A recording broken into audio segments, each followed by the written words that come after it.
জনতাটা বলবো, আপনারা জিয়া রহমানের কথা বলবেন, ঠিক আছে?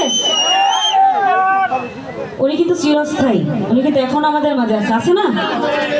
কোটি জনতার চোখের মনি, লাখ মানুষের চোখের মনি, কোটি জনতার চোখের মনি,